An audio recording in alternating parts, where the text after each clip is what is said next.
I just got that started, and I just got to pin that to the top of the Twitter account. So, uh, yeah, he can join us in that capacity with others who listen to the live streams and stuff. Which, by the way, there's a surprising number of people that listen to the live streams in YouTube and Twitter and soon to be LinkedIn. Oh, and that reminds me, I have a little request of everybody, which is this. I think this link should. I want to share the LinkedIn account because we can start streaming to people on LinkedIn if we get to, I think it's 100 followers, and we currently have about 45. So we could break that right now with your help. So that, because we live stream to YouTube and to Twitter and to Facebook, and we could also live stream to LinkedIn. If you go to the link at the top of the page, and I guess the word is follow or join or whatever it is. Yeah, hey Tyler, you have to request access for Yeah, live streaming on LinkedIn as yep, well. yeah. But part of that request is they only accept requests from people that have more than 100 followers. We currently have 45. So if some of you can click the link at the top and follow or join the LinkedIn group, so because then we can apply to get the live streaming so that we can start live streaming there. That would be very nice. And 55. Let's keep going. yeah, keep going.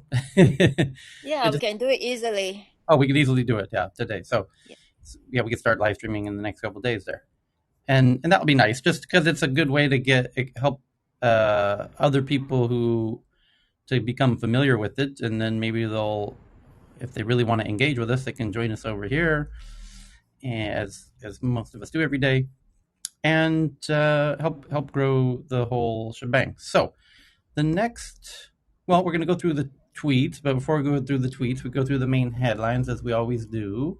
I got to pin the top tweet, Cheryl. And you have the air horn already? I'm going to do that as soon as I pin the top tweet here. Okay, great. So the top tweet is now pinned, and you all know what comes next. We have the official start right about now. And the top story today, see, Cheryl knows it, and now I've got it, and it's from Forbes. And it says that some subscription app developers, and you probably, let's stop right there. What is a subscription app developer? Well, it's an app that charges a subscription, like Spotify or Netflix. So some subscription app developers suspect that Apple is buying Google ads that send users to Apple's App Store to download the app from the App Store to protect Apple's cut but while simultaneously decreasing the number of people who will sign up directly to the app. And this is really interesting move. This is we talked about this when we met. We meet twice a day. We met 8 hours ago. 8 hours ago, and this headline has now become more popular since 8 hours ago, as it should, because this is a wild development. And I've been thinking about this since we met 8 hours ago, and I've had some interesting thoughts that I didn't have when we talked about it the first time. And what's going on here, I'll read a little bit of the article, is quite unique. It's verified. They're screenshots. Advertising for Tinder. They're buying ads on Google, their competitor, for links to Tinder. And when you see the ad for Tinder, you just think it's an ad for Tinder. You don't know that Apple paid for it. You think Tinder paid for it. But Apple's paying for the ad on Google. You click the ad. It takes you to the Tinder download page inside of your, app store. And you download Tinder. And you subscribe to Tinder. And then Apple gets its 30% cut, because here's what's interesting. There's a bunch of things that are interesting about this. Number one, Tinder is now competing with Apple for who downloads Tinder, because if Tinder is also advertising on Google, That's an auction. And now Tinder is bidding against Apple for first place to win that auction, to get to that ad to be seen for people to download Tinder. And so they don't like competing against Apple because now they have to pay more to get those users. And if Tinder gets users directly, then of course they don't have to pay Apple their 30% cut. If Apple wins the auction, then Apple gets this 30% cut of the Tinder subscriptions. And where this gets even more interesting is that it used to be you didn't really have a choice. You knew that you were going to pay this 30% cut. It's kind of like there was no way around it. So, but now the courts are telling Apple, hey, Apple, you must, and this was just decided only, well, originally it was decided about 2 months ago. And the courts said, hey, Apple, you have to let these apps have a way to promote and, more importantly, charge the users directly if they so wish to do so, which, of course, most of them would prefer to do that because then they get the 30% that Apple used to take. So, no doubt, Tinder and Hulu and Netflix and Spotify have easy ways for the customers to transact directly with them, circumventing Apple's 30% cut. Now, Apple takes this interesting move of like, okay, well, if you're going to do that, then we're going to essentially compete with you. We're going to promote our App Store link. We're going to get the 30% cut. And that makes a really interesting problem because now you as the app aren't totally, it really puts them in a tight spot because you want to have a consistent cost of your customer. It's called your customer acquisition cost, your CAC. This is like one of the most fundamental variables in your business as a tech startup. The other is the lifetime customer value. Well, that won't change. That doesn't matter. In this case, the lifetime customer value won't change based on where they sign up, but the customer acquisition cost is substantially different, and it introduces this friction of like, well, it's hard to verbalize this, but these apps would prefer a static customer acquisition cost, and if they might want to lower their if Apple wasn't competing against them, then it would say static.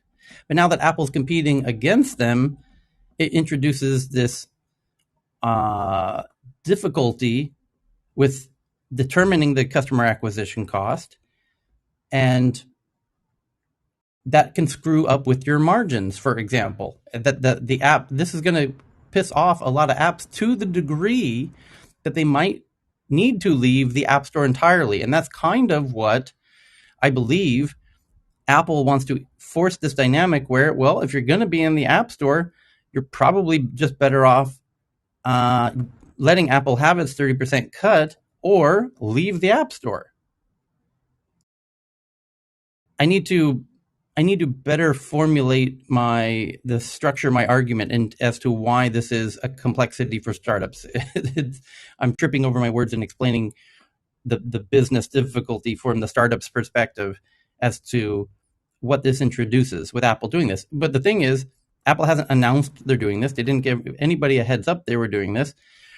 It's not technically illegal, obviously, according to the terms of the App Store. It's just a bit of a surprise. And Apple's going to say, well, what's the problem? We're spending money to, help you sell your stuff. And you're going to say, yeah, but those are my customers. I want to attract those customers and I don't want to pay you the 30%. I wonder if the app asked Apple, hey, Apple, we would prefer you not do that. What would Apple say? I think Google should have something like, hey, only the people who own a brand can advertise for the brand. I think that's pretty standard whenever you approach any other sort of publisher, right? No, they've asked Google to stop doing this, and Google's refusing to not sell the ads. Google makes money from selling the ads. Right. And that part has already occurred. Google's like, no, anyone can buy an ad to link to anywhere. Like, for example, Apple itself, no doubt, will use as part of their defense the fact that a lot of people sell iPhones outside of Apple stores, and they're paying advertising to get customers to come into AT&T stores and cell phone stores to buy their iPhones there. And when you buy your iPhone there, we get less money than if you buy it from Apple directly, just like the apps. Apple itself is in a similar situation. We don't disallow people from selling iPhones, and we don't get 100% of the revenue, because the price of the phone is the same in the Apple store or in the Apple reseller or in the AT&T store or the T-Mobile store. But T-Mobile and AT&T and what have you, all these mobile carrier stores obviously are getting some of the money when they sell those devices, and Apple's not getting some of that money. And yet Apple doesn't mind that those stores are promoting and selling those devices, and Apple gets less of a cut. They get their commission at the store, so to speak, or their piece of the pie.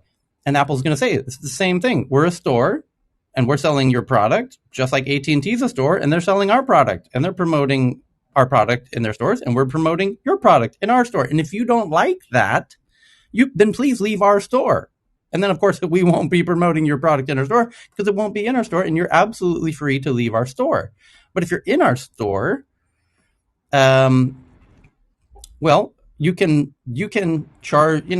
This is going to get very interesting. This move by Apple was unforeseen, and it's not a surprise that it's the top story today. It's going to be a hotly debated issue for the next several days while people make their points about this. So I'll give the floor to anyone who has a comment on this. Well, Tyler, this is Ken. I have almost the same question I had a couple of hours ago because I checked a couple of things out. So the article mentions HBO. So, like I said, most people get HBO. They sign up through their cable system, the satellite system. That's how they get HBO. And so I just went on the app because and the iPhone, and so when I downloaded HBO, it asked me, by the way, do you get it through a cable provider, and who's your provider? Because I could sign up apparently to have access to HBO through my iPhone because I already have a subscription. Okay, so I'm assuming Apple will not get paid on that, right? Because that's right. Is that correct? That's correct. Yeah. Okay.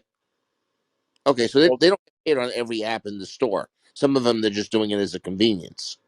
Well, it's a little bit more complicated than that. I think if you can actually transfer over the royalty or the percentage from your cable provider to Apple. Apple's like, hey, why don't we simplify this for you? It's definitely a think different kind of campaign. Very clever tactics from their legal team, I would say. Kudos to Apple for figuring out another way. Did they actually ask you to? I didn't go that far to. I didn't even bother going that deep into it. But did they ask you to transfer it over, or they just? It's like a lot of these things are that are through your television. Like you can go on your PC and they'll ask you, okay, who's your cable provider? Because if you already have it through your cable provider, they don't charge you. Okay, and then that's not just Apple. That's like if you go through, if you went through your PC. So I'm not sure. By the way, almost every sports betting app is on the App Store too, and I know Apple can't. Well, they're not supposed to anyway. I don't think they are. They can't get a cut of that business because they don't have a gaming license. They don't have a casino license to take a cut of sports betting revenue. But they Yeah, all what? they don't have a sports betting license yet. And they will not get one, by the way, because they're not going to bother. I know a lot about that area. They're not going to bother going through the proctology exam with all their executives of having them get gaming licenses. Okay, it's not. It's not like getting any other license. Okay, so I don't think they'll. I don't think they're going to get a gaming license. So I mean, there's obviously apps on this thing that they're just doing as a matter of convenience. I mean, I don't know if they're getting paid on every single one of them. I mean, I don't know.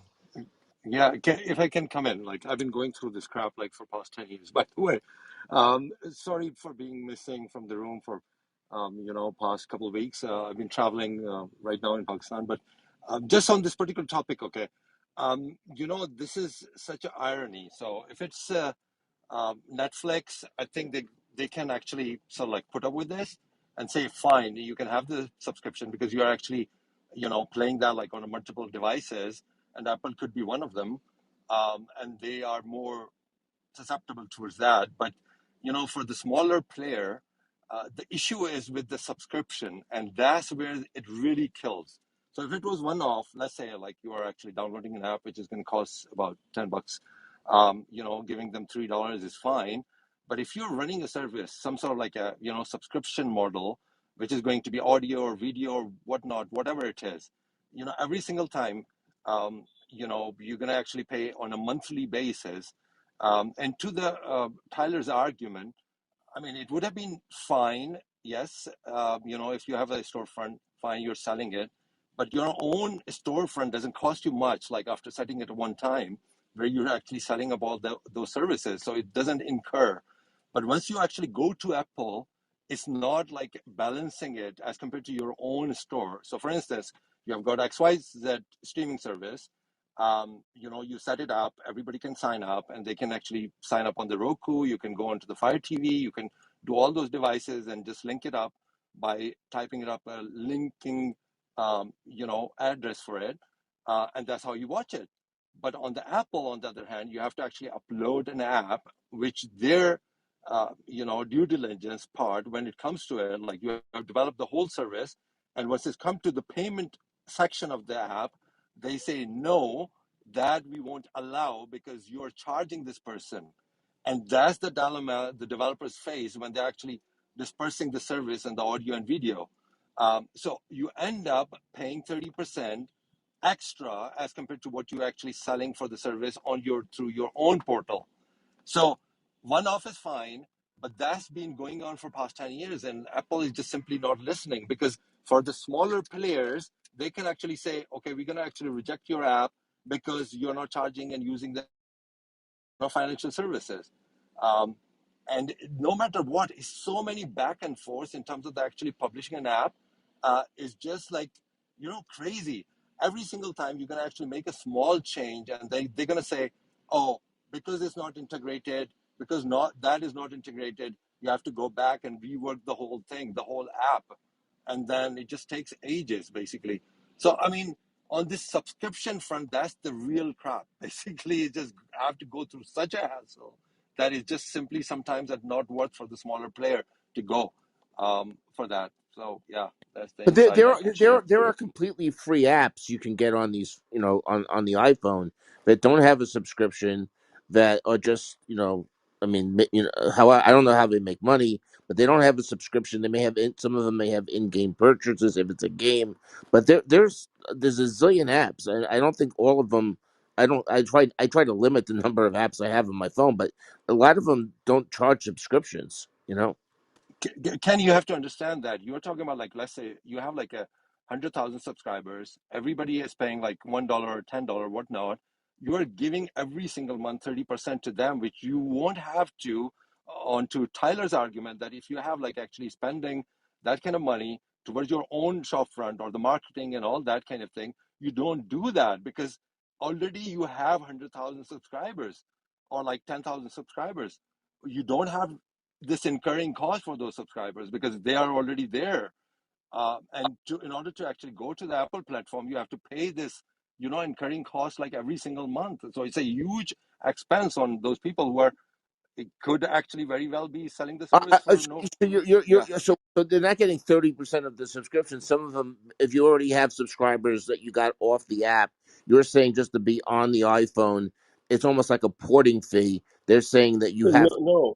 no. That's what it was before. So Apple got in trouble for doing something as shady as, "Hey, look, you have an HBO subscription through your cable subscriber.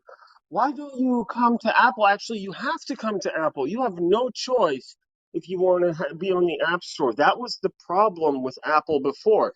But now they're opening it up. So, okay, the first month you signed up through Apple, and then the second month you signed up through Netflix's website. And then Netflix would gain back that 30%. And that was the issue. Apple didn't want to give up that chunk. And so this is kind of how this is evolving. But this is a No, brilliant but tactic. my I whole think if point with they, Netflix, Just Netflix and HBO was that most people initially get their subscriptions through their cable or satellite system. They don't sign up through a phone in most cases. Well, they couldn't For the before, um, really.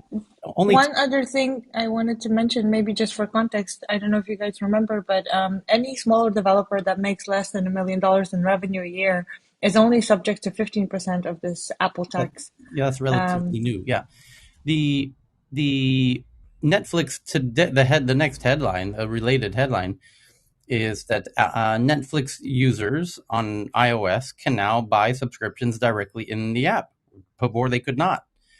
So the Netflix users in iOS can now buy a new or recurring subscription directly from the app, because now they can get paid directly. Yeah. I think this was directly focused on the Fortnite issue. That game that don't even have any presence outside of Apple, and when you buy through Apple, you should go through Apple. But Fortnite does exist outside and should be able to sell their whatever inside or outside. That's where I think the whole situation happened. For cable yep, providers and whatnot, it's different because you will exist outside of the ecosystem, whether you want it or not, whether Apple wants it or not. And it's just a matter of convenience of providing the apps to the users, and the developer may be taking on that cost of hosting their apps on the App Store. They will pass it to the consumer somehow. So this is related directly to that Fortnite issue. That's where all of this is coming from. Yeah, we all But know. everyone is going to piggyback on top of it. Everybody's going to go and say, hey, now I can charge through my app in the apps in iOS, something that I was probably able to do on Android and outside on the web. Now Netflix doesn't have to take you to their website and go through setting up your account there.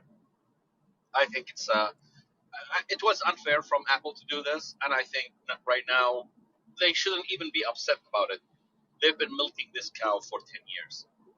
So should we be upset by what Apple did with the advertising? Like, hey, Yeah, Ferrari, you want to buy a Ferrari? Don't come to Ferrari. Come to Bob's Grill in Ferrari. I think Ferrari would sue the shit out of them. So I'm curious to see what brand gets pissed off enough by this to actually pursue it and say, actually, you're affecting the sovereignty of our branding. We don't feel this They're is going to make it a appropriate. condition of being in the store. If you're in their store, then they're going to reserve the right to do this. So, for example, Yelp, this is from Pierre, who joins us in the audience often. He DM'd me he's in a loud area, but he wanted to say two interesting points. One, Yelp and TripAdvisor and more so Booking.com more than anybody. Booking.com is the biggest advertiser on Google, period, by far. And I believe they make up some 2% of Google's revenue is from Booking.com alone. That's how much they're advertising. It's billions of dollars a year in advertising. Booking.com is buying ads for hotel names that you search for. And when you search for a hotel name, you see an ad, it takes you to the Booking.com site for that, because they want to, they get, 10, 15% if you book it through them. And it's the same price to you if you book it direct generally or through Booking.com, because Booking.com, very cleverly, their policy is that the lowest advertised price or available price must match Booking.com. And that's an incredibly important term of their agreement, so that they can buy ads with the knowledge that you won't be able to find it cheaper. So they buy ads knowing that you're not going to find it cheaper. So you're going to see the direct ability to buy direct from the hotel or directly from them.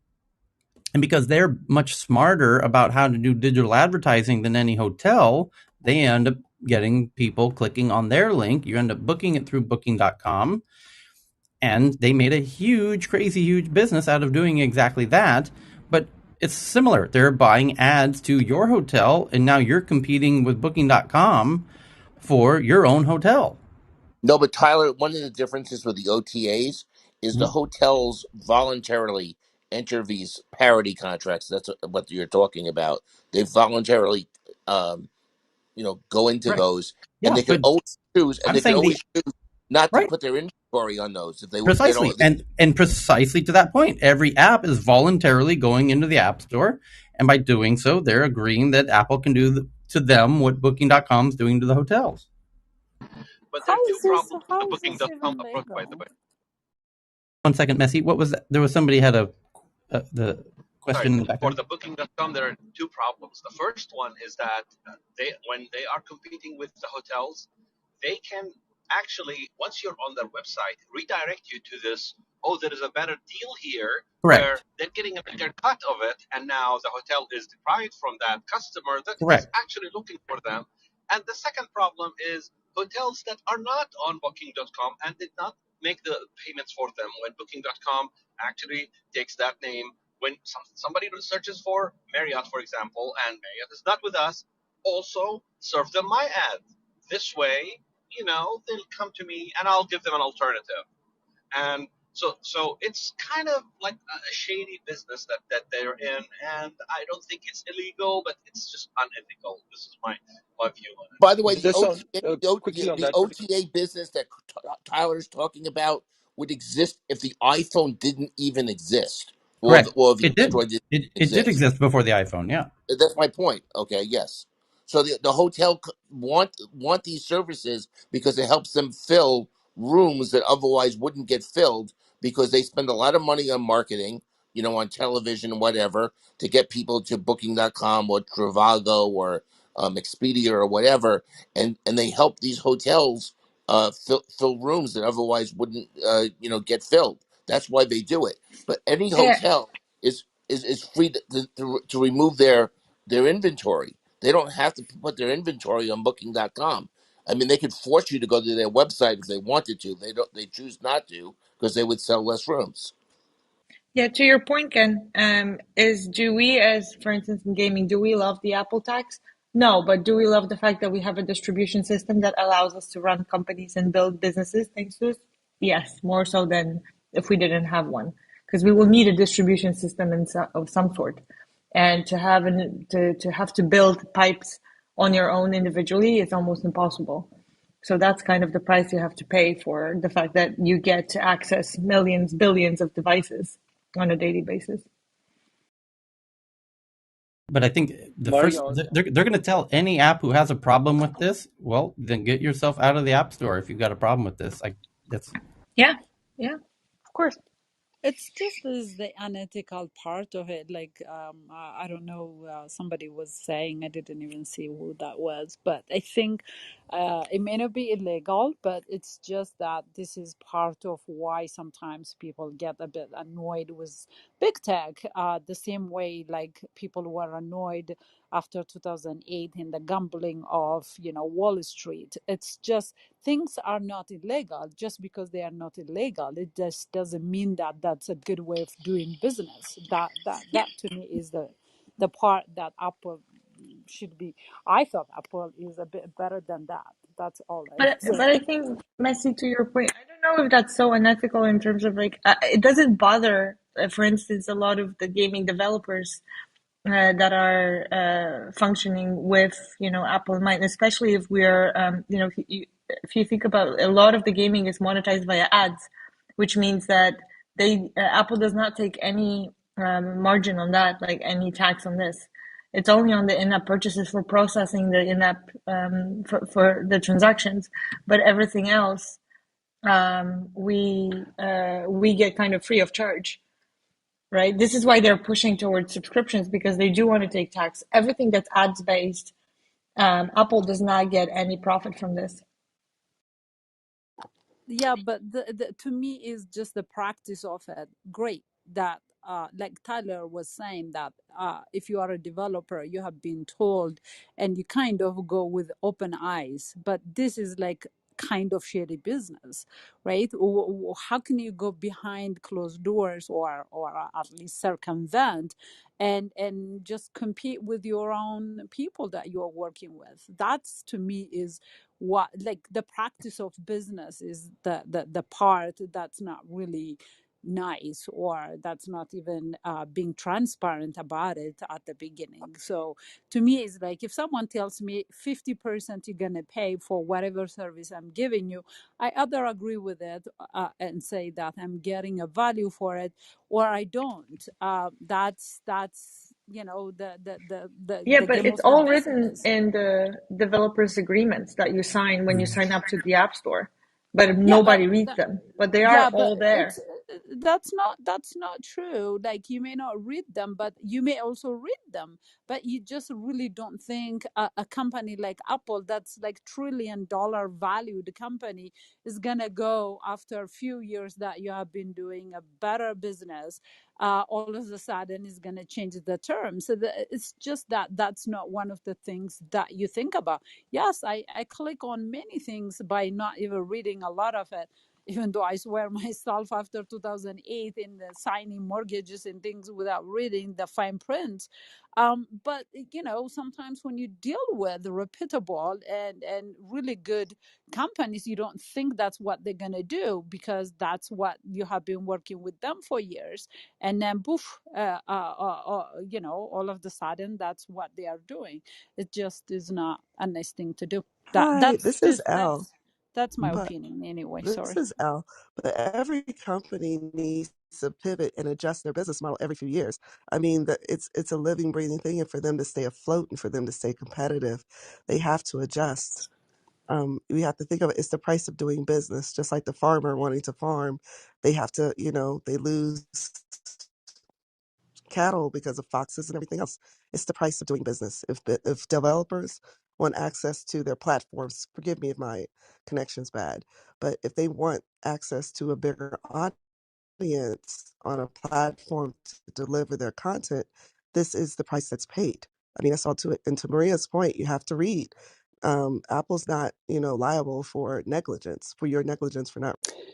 If I may have a point on it, if we had an economist in the audience, it would be great. If this economist is about platform business, platform strategies, this would be much better, and especially about digital platforms, because we have no solution for this.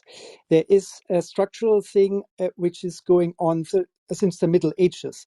You can have a marketplace and you are making the rules. And then the people come and it's a symbiosis. You have people going to the marketplace already in the Middle Ages, and this is advantages for the city and for the people, the farmers.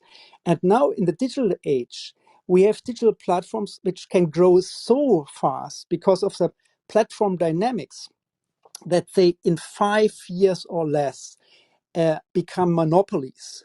And so if I ask anyone on the panel and in the audience, what is the right taxation for you? Let it be the state, or let you be a developer and want to negotiate instead of having a taxes to negotiate each one with Apple. Then you understand there's a structural problem, and it's all about fairness. And what we are running around again and again is this question, which cannot be answered very in simple terms, because Apple has taken the risk and huge brains to build such a marketplace. The App Store is nothing else but a marketplace, and the developers were very happy with it. And as Apple is established for years now with this App Store, of course, some people think, like, if you are taxed, think about, I'm European, but I already know the story of the Tea Party when all the founding of USA started about taxation from overseas. So it's always a question, what is fair, if not 30%, what's the fair tax? You need to have transparency to discuss the fairness, or you just estimate that now, as Apple is so, how how do you call it, so potent, so powerful, and so wealthy, it's definitely no longer fair to have 30%, right? And so your intuitions are all right, but how can we solve it? The problem is that, Willie, the problem is not even that it's what they offer for the 30%, right? Like it's only a cost and there's no service. Because I guess this is the bigger problem, that they don't offer anything for the like marketplace services that we would appreciate as developers. Why does the developer go there? Why do you go to a marketplace? Because it's a magnet that everyone comes there. We have demand and you have your offers, and so everyone is happy. It's a kind of symbiosis, yes. And well, so yes, but you have security. But you have the security from the App Store, of course. But else, why just don't you leave? Well, because there's no other way to get your app on the iOS device other than through the store. Exactly. So it's both a marketplace and the only distribution channel.